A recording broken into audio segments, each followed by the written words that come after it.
Bonjour et bienvenue encore une fois avec ce nouveau module de formation sur les fondamentaux de l'analyse statistique en utilisant le logiciel Minitab et Microsoft Excel. Le thème d'aujourd'hui, l'analyse statistique descriptive. Voici l'agenda de cette formation. Nous allons commencer par une petite introduction sur ce module, après nous allons parler sur les statistiques moyennes et médianes et comment les calculer à partir des données continues. On va voir la même chose pour l'étendue, la variance et l'écart type. Et nous finissons ce cours avec des cas pratiques sur Minitab et Excel, et par la fin un exercice de validation de vos compétences.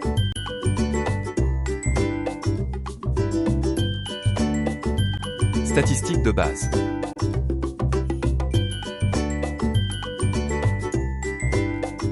Avant d'entrer dans les détails, voyons voir cet exemple. Un ingénieur qualité souhaite déterminer si le diamètre des câbles fabriqués par sa société est conforme aux spécifications. Toutes les heures des opérateurs prélèvent un sous-groupe de 5 câbles consécutifs sur la chaîne de production et en mesurent le diamètre. Un câble doit avoir un diamètre de 0,55 cm plus ou moins 0,05 pour qu'il réponde aux spécifications techniques du client. Ces données permettent de montrer comment utiliser la fonction analyse de capacité et d'autres analyses qui utilisent des données normalement distribuées. Les statistiques descriptives résument les caractéristiques importantes des données telles que la tendance centrale ou la dispersion. Elles nous fournissent des informations utiles que nous ne voyons pas en consultant un tableau de données.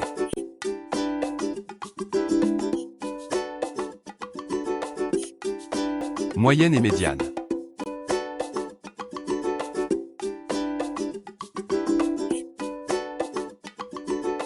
La moyenne est la mesure la plus courante de la tendance centrale. La moyenne est la somme des données divisées par le nombre de valeurs. Dans cet exemple, le nombre de valeurs est de 6. Après calcul, la moyenne nous donne la valeur 0,54.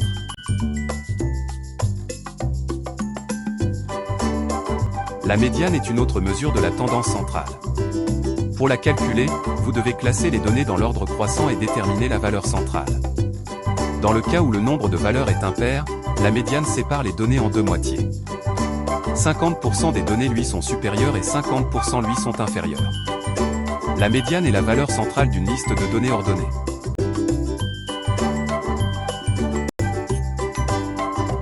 Par contre, si le nombre de valeurs est pair, la médiane est égale à la moyenne des deux valeurs centrales.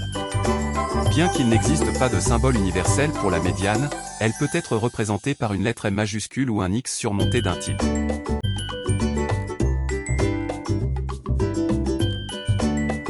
Lorsque les données sont symétriques, les valeurs de la moyenne et de la médiane sont généralement proches. En revanche, lorsque les données sont asymétriques ou comportent des valeurs extrêmes, elles peuvent être très différentes.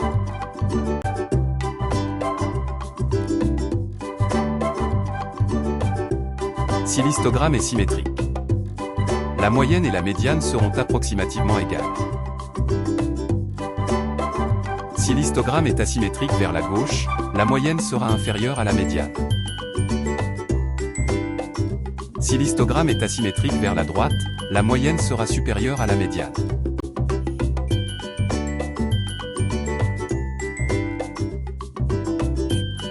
L'étendue, la variance et l'écart type.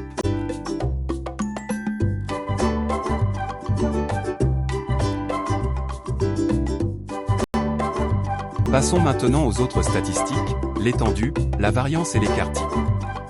Un ingénieur qualité dans une usine de pièces automobiles contrôle la longueur d'arbres à cames. La fabrication des arbres à cames est assurée par deux équipes matin et soir.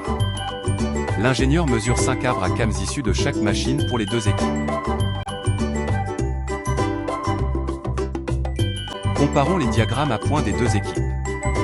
Les diagrammes à points révèlent des différences entre les deux échantillons. Comment pouvons-nous quantifier la dispersion ou la variation de ces deux ensembles de données?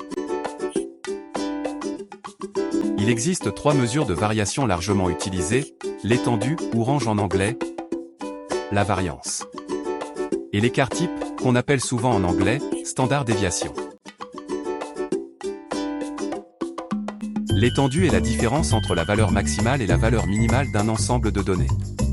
L'étendue de l'équipe du matin est de 3,4, par contre celle du soir est de 8.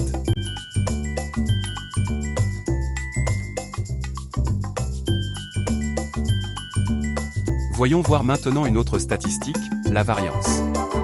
La variance est une autre mesure de dispersion, elle tient compte de toutes les données en mesurant la distance ou la différence entre chaque valeur et la moyenne. Ces différences sont appelées écarts. La variance est une mesure de la dispersion d'un ensemble de données. Elle est égale à la somme des carrés des écarts à la moyenne divisée par le nombre de valeurs moins 1.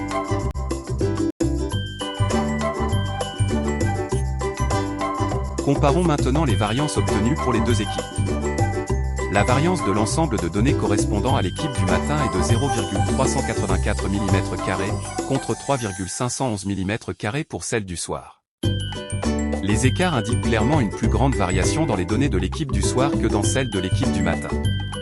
Mais la variance a un gros inconvénient, elle ne mesure pas la variation dans les mêmes unités que les données. Nous mesurons les longueurs des arbres à cames en millimètres, mais la variance est exprimée en millimètres carrés, cela complique l'interprétation de la valeur de la variance. Comment pouvons-nous évaluer plus facilement la variation des données?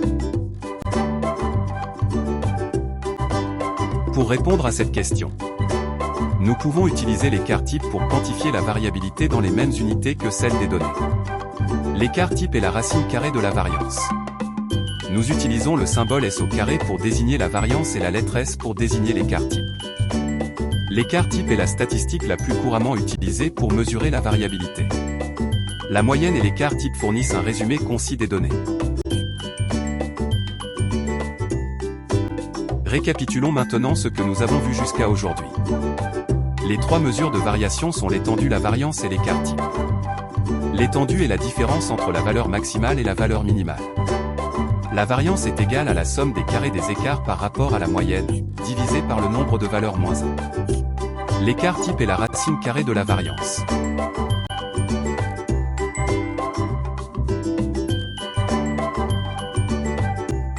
Merci et j'espère que vous avez aimé ce module. Pour plus de détails ou des feedbacks, merci de me laisser un commentaire.